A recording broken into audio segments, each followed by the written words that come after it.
Europe is reeling under a historic and a very severe heat wave with red warnings issued across parts of England, and major disruptions have been reported in France, Belgium, Italy and the Netherlands. Authorities have been forced to cancel major public events including sporting fixtures, cultural festivals and even public gatherings as extreme temperatures have strained the emergency services. Scientists say that the heat wave that we're seeing now, that Europe is seeing now, is among the worst ever recorded and strongly linked to climate crisis, and not perhaps El Nino directly. The impact also across Europe has been very, very severe, with record-breaking June temperatures in the UK, rising medical emergencies, heat-related deaths reported in France, and rapid glacier melt in Switzerland, raising fresh climate alarms. Closer to home, India too continues to grapple with intense summer heat conditions, and several regions have been recording extreme temperatures in recent years, with recurring heat wave spells disrupting daily life, straining power and water systems and putting pressure on public health infrastructure during peak summer months. With both Europe and India facing extreme heat simultaneously, the question now is how prepared is the rest of the world for a future where such deadly heat waves are becoming more frequent, more widespread and more normal than usual. We have Dr. Sushil Kumar Rohela, climate expert, and Anand Sharma, climate scientist, joining us live on this broadcast. A very good evening to you, gentlemen. Dr. Sushil Kumar Rohela, you know, Europe has one of the richest infrastructure in the world, but does this mean that even such rich economies are very, very vulnerable to, climate disasters like this? Yeah, actually, we should talk about the Himalaya as well. We know that we are getting a lot of this news, and the glaciers are melting very fastly. And we know that our source of water in the Ganga, Yamuna, Sindhu, Brahmaputra, all these rivers in the Uttarakhand, Himachal Pradesh glaciers, Ladakh glaciers, Sikkim glaciers, and Arunachal Pradesh glaciers. But we are getting news that about 20 meter per year receding these glaciers. I'm not basically a glacier expert. I'm a seismologist, but I'm also looking studying the glaciers, for our earthquakes also triggered due to glaciers.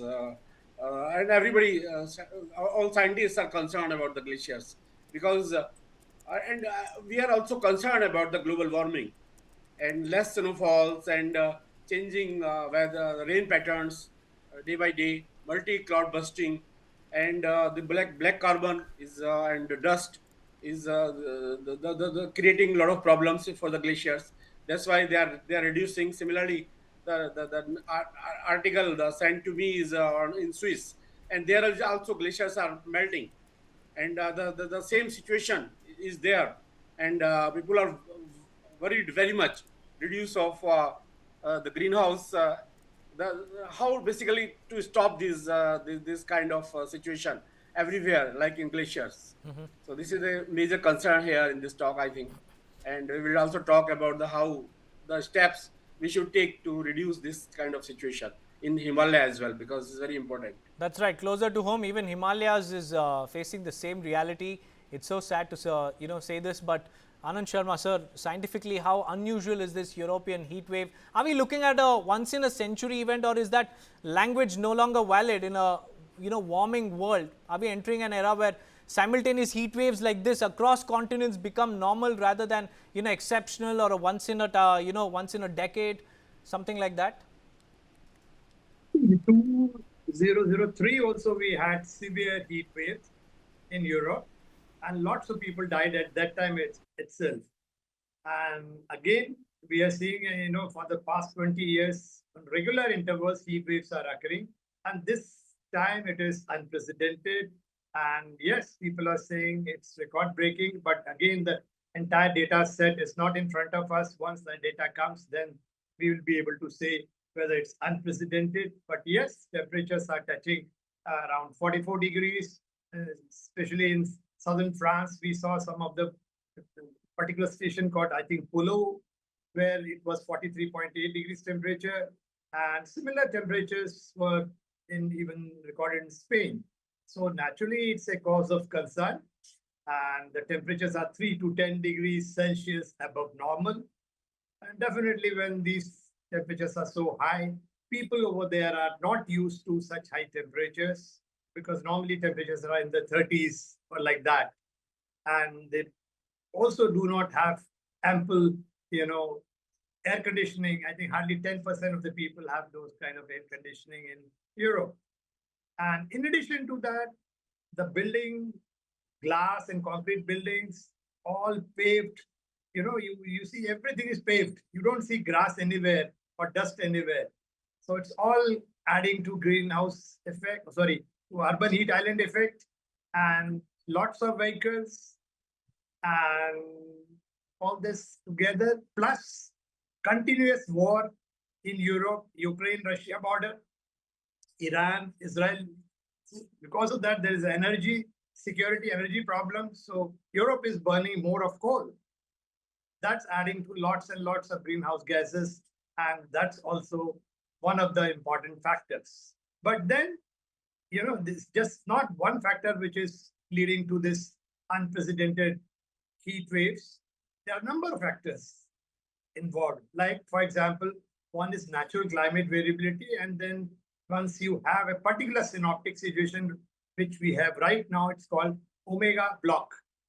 That means a high pressure is wedged between two low pressures on either side, slow moving low pressures. And this kind of pattern is akin to something like your traffic jam. So that means the weather system is stalled over there. And because it's an anticyclone, so in anticyclone, winds subside, they come down. And when there's a subsidence, there's more heating. Already these winds are coming from Sahara. So they are carrying lots of dust as well as, and they are very hot. And when the hot Saharan winds move and they get entrapped in this anticyclone, so naturally further because of subsidence, the temperature rises. Not only that, the particulate matter of PM10 and 2.5 size, which comes along with the dust, is very harmful for the for the respiration and other places. So, but when all of this is happening, what is really sad is that authorities are not treating heat waves as full scale public disaster. They're just treating them as temporary weather events. So, Dr. Rohela, do you think that approach should change, because people are losing their lives in Europe? Yeah, exactly. Because the main factors, those are responsible of all these such disasters. They're very important to understand those factors, and because now if we start all these learning and implementing all these factors by understanding that what is going on, how the glaciers are reducing and heat temperature is increasing by I think 1.3 degrees centigrade from 19th century. So all these factors, like if we say that this is going due to the greenhouse gases. So we have to learn how basically can be decreased, because this, if we implement all the factors right now, so then also it is not possible to stop this kind of crisis immediately. This will also take time, but the rate will get certainly decrease if we will implement like using now we have to think that we are using using the coal, oil, natural gas, and those are basically all energy sources. Like we are converting very much to the solar, wind, and hydropowers. So these all will reduce the main concern about the to reduce the greenhouse gases. This is also important, and also to reduce the forces. Our basically forests are the main sources. So we have. But there's rapid urbanization, and Europe is an example to that, because it's become a complete concrete jungle. But I'll take closing statements from Mr. Anand Sharma. Sir, we're seeing this in Europe, but when it hits us close to home, is India heat ready? If you could sum it up in like 30 seconds, because we're running out of time, sir. See, Europe also has an early warning system, but it has to be scaled up. And India has, luckily, in some of the states like Gujarat, Odisha, they have a heat action plan. And already we have early warning system. So if you intimate people well in advance that temperature is going to rise and heat wave or severe heat waves are going to be there, So naturally, all sorts of precautions can be taken, like their advice that don't come out of the houses between 11 to 3:30 and Okay. avoid doing hard work. I mean, thing which is heavy work. And on top of that, if you have to go outside, wear loose clothes. So all that kinds of advisories are already in place. And I think some of the states are tackling these kind of situation. And we should have zero mortality because already we have science, we have data, we have technology, we have early warning system. And we So have I to think use all of one these should not things die. to our advantage, right, sir? Because that is the need of the hour.